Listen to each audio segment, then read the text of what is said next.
Yun guys, nakabase na tayo since maulan. So kailangan natin magsuot ng kapote. So magiging astronaut muna tayo ngayon guys kasi nga maulan. So, kailangan ko magsuot ng kapote. Ito guys, kailangan ko itong isuot sa sapatos para mabasa yung sapatos natin sa ulan ng malakas.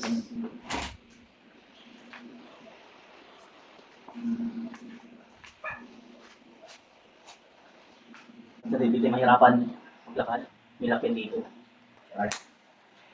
Ito naman isa guys, kailangan suot.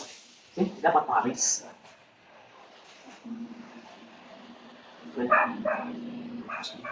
Sa gilid. Super. Iba ka rin. So, ang tagalan nito guys, ano pa ito? Isang sabi ng pandemic pang 2020 kung ganyan. Ito ngayon, okay pa. Ito naman guys yung kapote ko. Tagal na rin ito guys, ito 5 years na. Kailangan lang pa guys yun. Ito naman yung pang ibaba. Susuot natin ito guys. Kailangan natin magsuot ng kapote dahil maulan. Diba? Ganun lang siya kabilis.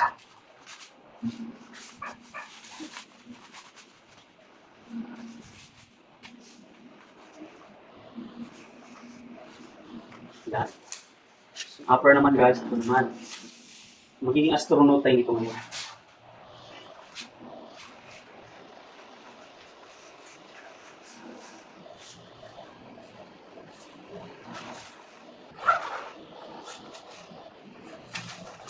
Ito yung tsura ko ngayon guys. Papasok sa work ng pagdaling.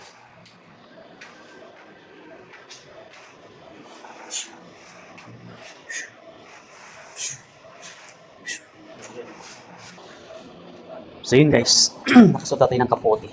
So quarter to 8 na, kailangan natin umalis. Kasi nga maka-traffic. So kailangan natin umalis guys. Nakakapote na tayo. So mag-helmet na lang tayo guys. So yun lang guys, good morning. So tara na, let's go. Bye ma. Okay. So yun guys, pag umalis ako ng papunta trabaho, hindi ako mag-goodbye kiss kay misis. Tatampo yan. Isipin niya ano, nag-iba na ako. Char. So yun lang guys, labas na tayo kasi maulan sa labas. Ito guys, naka-ready na si partner. So tingnan nyo naman guys, medyo lumakas yung ulan. Kanina medyo nawala na to. So medyo lumakas na naman yung ulan. So tara, put muna ako ng helmet.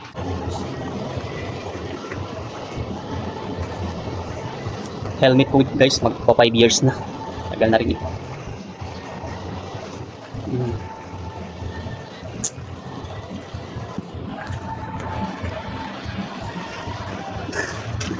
So yun lang guys, bye bye, good morning. So nandito na nga ako niyan guys sa may workplace natin. So syempre ito nga, naglalakad na tayo dito sa may overpass. Ito nga guys, may kasama ako dito, kasabay ko yung kasama ko sa trabaho. So ito guys, pababa na kami dito sa may hagdanan. So yun lang guys, bye bye.